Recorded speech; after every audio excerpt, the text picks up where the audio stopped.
Assalamu alaikum wa rahmatullahi wa barakatuh. Dans cette nouvelle vidéo, nous allons définir ensemble le mot amour, al-mahabba. Nous diviserons cette vidéo en 4 parties. La première partie sera consacrée à la définition du mot mahabba dans la langue arabe et dans la terminologie islamique. La deuxième partie sera consacrée à la place de l'amour dans l'islam. Nous verrons dans cette partie que l'amour a une place fondamentale dans l'islam. Nous verrons également les 4 signes qui montrent qu'une personne aime réellement une chose. La troisième partie de cette vidéo sera consacrée aux divisions de l'amour. Nous y verrons l'amour qui est louable et l'amour qui est blâmable. Nous y verrons aussi les types d'amour que le croyant doit avoir vis-à-vis d'Allah Azza wa Jal. Et dans la dernière partie de cette vidéo, nous verrons 9 choses que le musulman doit faire pour que son amour envers Allah augmente. Sans perdre plus de temps, on passe à l'explication.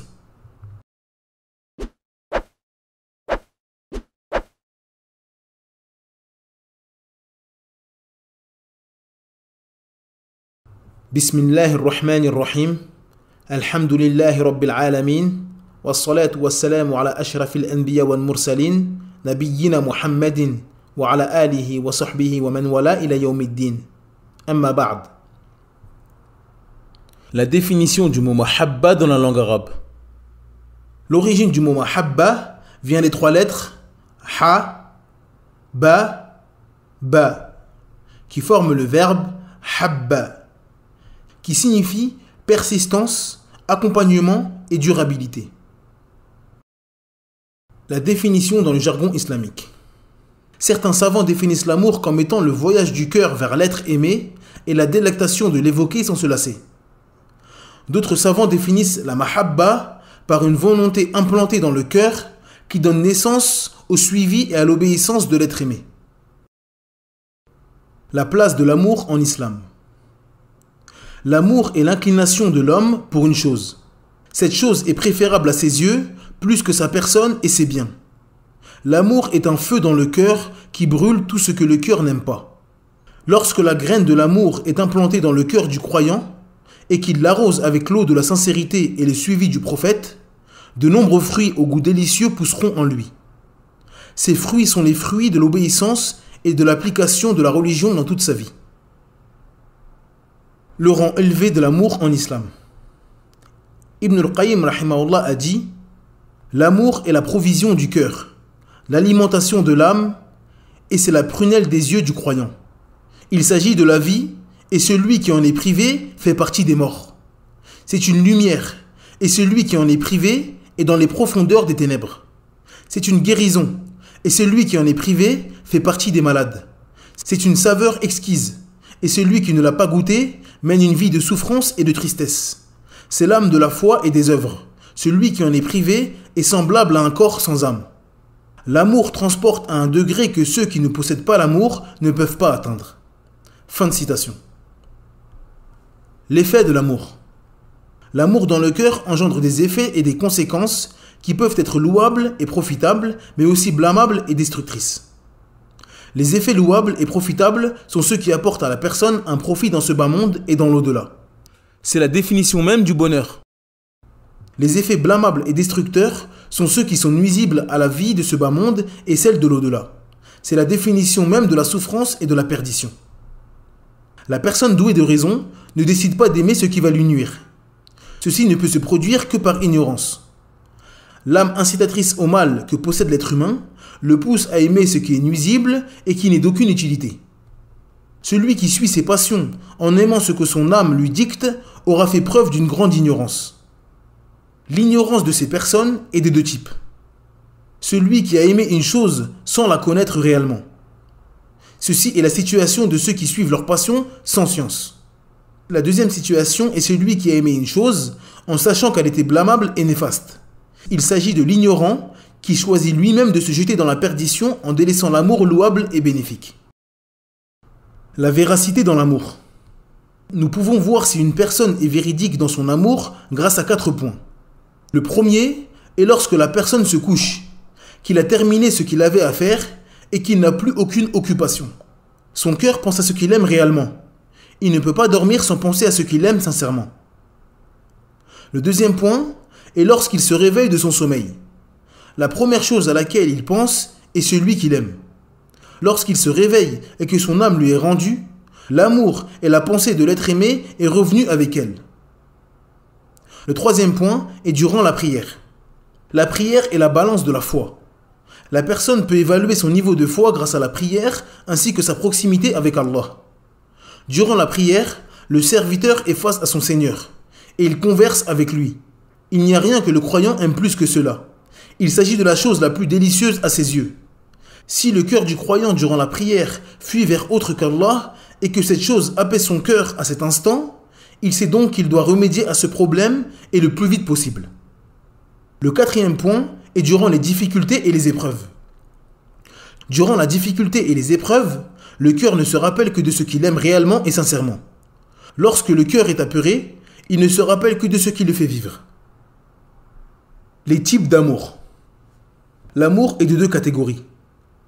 L'amour associé à quelque chose et l'amour spécifique. L'amour associé. Cet amour se divise en trois catégories. Le premier est l'amour naturel. Il s'agit de l'amour de celui qui a faim envers la nourriture, celui qui a soif envers l'eau, etc., etc. Il n'y a pas d'immensification dans cet amour.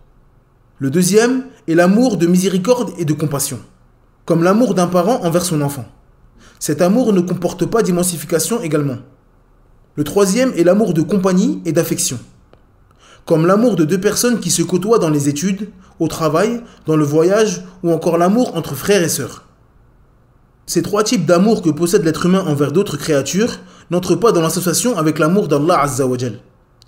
C'est pour cela que le prophète Mohammed sallallahu alayhi wa sallam aimait le miel, les femmes, et sa préférée était Aïcha radhiyallahu anha. Il aimait aussi ses compagnons, et celui qu'il aimait le plus parmi eux était Abu Bakr radhiyallahu anhu. La deuxième catégorie est l'amour spécifique. Il s'agit d'un amour qui est voué uniquement à Allah Azza wa Jal. Si l'être humain voue cet amour à autre qu'Allah, il est tombé dans l'association majeure. Il s'agit d'un amour qui implique l'immensification, l'humilité ainsi que l'obéissance parfaite. Cet amour implique de faire devancer l'être aimé sur tout le reste. Il est interdit de donner cet amour à autre qu'Allah Azza wa Jal. Il s'agit de l'amour que les mécréants de la Mecque ont voué à leurs idoles. Cela les a conduits à aimer leurs idoles comme on aime Allah Azza wa Jal. Allah Azza wa Jal dit وَمِنَ النَّاسِ مَنْ يَتَّخِذُ مِنْ دُونِ اللَّهِ أَنْدَادًا يُحِبُّونَهُمْ كَحُبِّ اللَّهِ وَالَّذِينَ آمَنُوا أَشَدُّ حُبًّا لِلَّهِ. D'après la traduction approximative, Allah Azza wa Jal dit: parmi les hommes, il en est qui prennent en dehors d'Allah des égaux à lui, en les aimant comme on aime Allah. Or, les croyants sont les plus ardents en l'amour d'Allah. Ibn Kathir rahimahullah a dit à propos de ce verset: Allah a cité le cas des associateurs dans ce bas monde et ce qu'ils auront comme châtiment, car ils ont donné des égaux à Allah et ils aiment leurs idoles comme on aime Allah, et ils les adorent avec lui. Certes, il n'y a aucune divinité qui mérite l'adoration en dehors d'Allah. Il n'a pas d'égal ni d'associé. L'amour louable et l'amour blâmable. L'amour est un nom générique qui comporte beaucoup de catégories et de divisions. Parmi ces divisions, l'amour louable et l'amour blâmable. L'amour louable. L'amour louable le plus immense est l'amour d'Allah Azza wa Jal. C'est la base du bonheur pour l'être humain dans cette vie et dans l'autre. L'homme ne pourra échapper au châtiment qu'avec cet amour. Tous les autres amours découlent de cet amour. L'amour du prophète, l'amour des parents, l'amour des enfants ou l'amour des musulmans. L'amour blâmable. L'amour blâmable le plus immense est d'aimer une créature avec Allah. Comme nous avons cité précédemment, Allah Azza wa Jal a dit: parmi les hommes, il en est qui prennent en dehors d'Allah des égaux à lui, en les aimant comme on aime Allah. Or, les croyants sont les plus ardents en l'amour d'Allah. Les types d'amour envers Allah. Il y a 4 types d'amour vis-à-vis d'Allah Azza wa Jal que le musulman doit absolument dissocier. Beaucoup de gens se sont égarés car ils n'ont pas dissocié ces catégories. Le premier type est aimer Allah. Cet amour seul ne suffit pas pour être préservé du feu de l'enfer et pour faire partie des victorieux le jour des comptes. Les polythéistes, les chrétiens et les juifs aiment le Créateur. L'important n'est pas d'aimer Allah, mais qu'Allah Azza wa Jal nous aime. Une question se pose. Comment obtenir l'amour d'Allah? Allah Azza wa Jal nous répond dans son livre en disant: قل إن كنتم تحبون الله فاتبعوني يحببكم الله ويغفر لكم ذنوبكم والله غفور رحيم. D'après la traduction approximative, Allah Azza wa Jal dit: si vous aimez vraiment Allah, suivez-moi. Allah vous aimera alors et vous pardonnera vos péchés. Allah est pardonneur et miséricordieux. Ce noble verset répond à tous ceux qui ne sont pas sur la voie de Mohammed sallallahu alayhi wa sallam et qui prétendent aimer Allah. Leurs prétentions ne sont que mensonges. Ils aimeront véritablement Allah lorsqu'ils suivront la voie de Mohammed sallallahu alayhi wa sallam. Le deuxième type d'amour est aimer ce qu'Allah Azza wa Jal aime.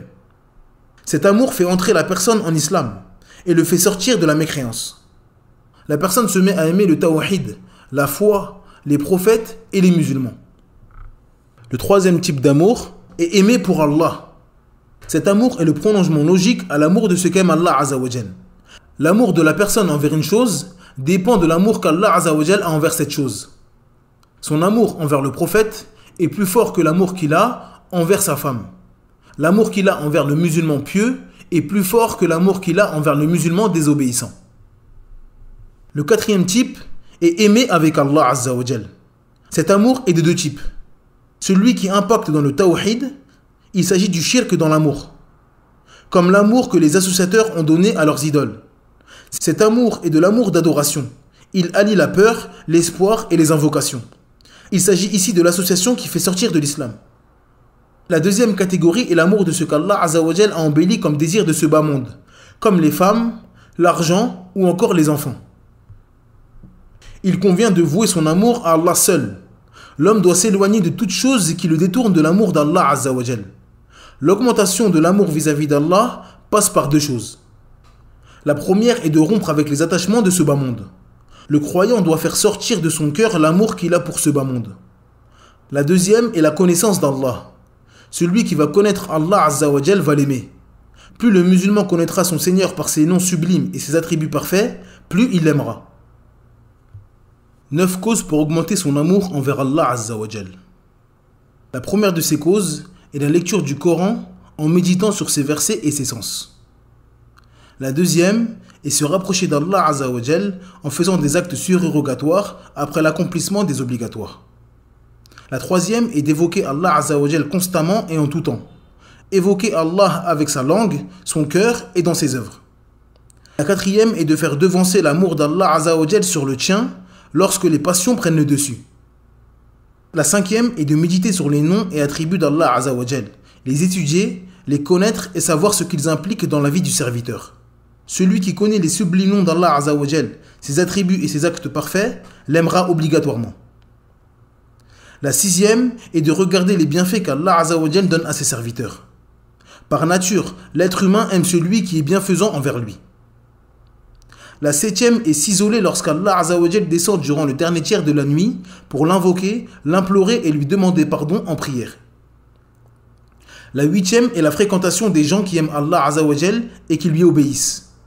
Leur comportement va déteindre sur celui qui les fréquente, jusqu'à ce qu'ils fassent partie des gens qui aiment Allah Azza wa Jal. La neuvième et dernière cause est l'éloignement de tout ce qui est susceptible d'éloigner de l'amour d'Allah Azza wa Jal. Le moyen le plus simple pour accomplir ces 9 choses est de vivre dans une terre d'islam où il est possible d'obéir à Allah Azza wa Jal et son messager, et où les causes de l'éloignement d'Allah Azza wa Jal ne sont pas propagées partout. Cette vidéo est maintenant terminée. N'hésitez pas à télécharger le PDF de cette explication dans la barre de description. Il est disponible en langue arabe et en langue française. En attendant, je vous dis Assalamu alaikum wa rahmatullahi wa barakatuh. Subhanakallahumma bihamdik. Ashhadu an la ilaha illa ant. Astaghfiruka wa atubu ilayk.